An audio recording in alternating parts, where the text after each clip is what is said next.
Welcome to the Bodega Botanica Tales podcast. Each episode is a fictional short story inspired by the gossip I heard in bodegas, the whispers at the botanicas, and the cultural myths and folklore that shaped me. I'm your host, Maria Rodriguez Bros, and now the tale begins. Morayma's tarot reading, written and read by Maria Rodriguez Bros. Morayma was born with an extra thumb she did not want. But her best friend, Sara, convinced her it was good luck after reading her tarot cards.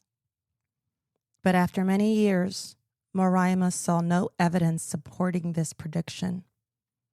So on the morning she opened a brown paper bag to discover her beloved cat, Mota, lifeless and bloodied, everyone immediately suspected she'd blame Sara. Initially, Morayma's extra thumb had been a source of grief for her parents, who asked the doctor what could be done. But back then, the surgery to remove the extra thumb was both costly and risky. So her parents confided in their pastor in the hopes that prayers could remove it safely and without expense. But the pastor simply said, "The mark of the devil must be cast out of her." His response let others believe that Morayma had been cursed. So many alienated themselves from her, with the exception of Sara. But now middle-aged, Morayma could often be seen struggling to walk up the stairs of her basement apartment. Many of the corner boys from the neighborhood would trail behind her, hoping to get a closer look at her hand. But she'd, for the most part, vanish in the brief moments those boys looked the other way.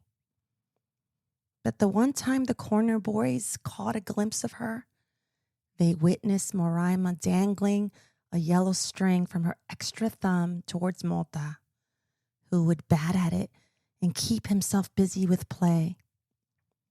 That rare occasion gave the corner boys permission to believe she didn't mind them staring at her from afar. And after all, they had helped her when the cat disappeared for days at a time. It was them that tipped off the police about Mota's whereabouts. Officers paid them in change to immediately cease Morayma's constant calls to the station. But during that time, Morayma never uttered a word to the corner boys, neither in disdain or gratitude.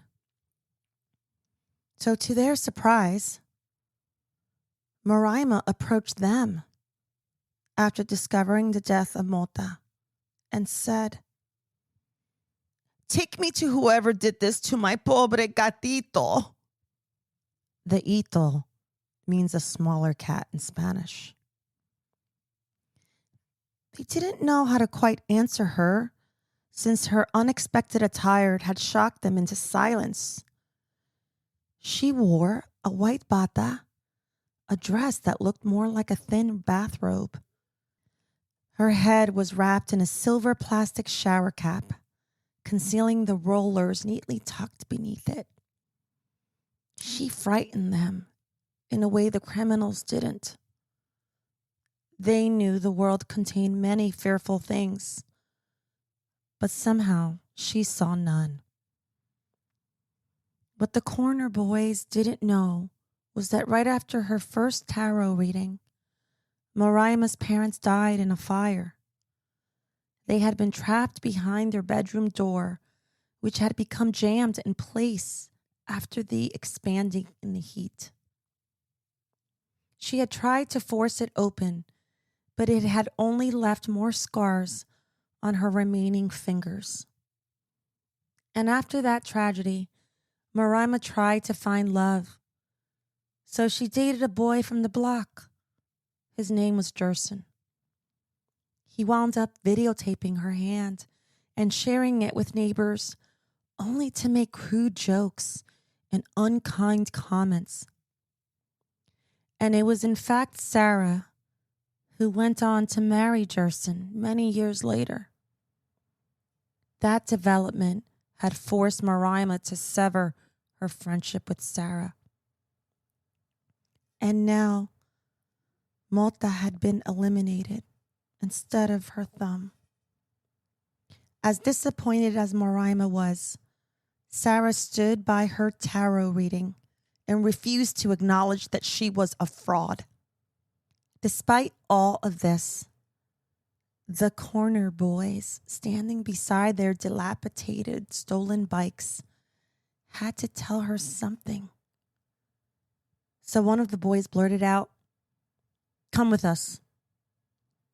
And on that day, they brought Morayma to the bottom of the stairs of Sara's house, where they stood outside her window in full view of the interior. That's when they witnessed Jerson striking Sara repeatedly while the TV gently glared in the background. Once Morayma saw this, she rushed towards the front door, but it was locked. When Jerson heard her trying to pry the door open, he immediately abandoned Sara and slightly cracked the door open.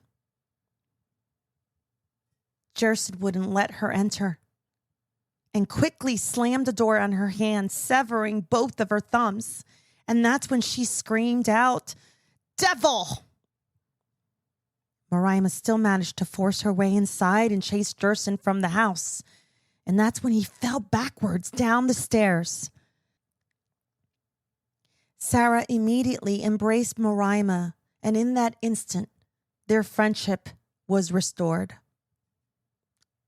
By the time the police and the ambulance arrived, Morayma was in agony and cried out, "Where are my thumbs?" And the cops put Jerson on a stretcher to question him, handcuffed.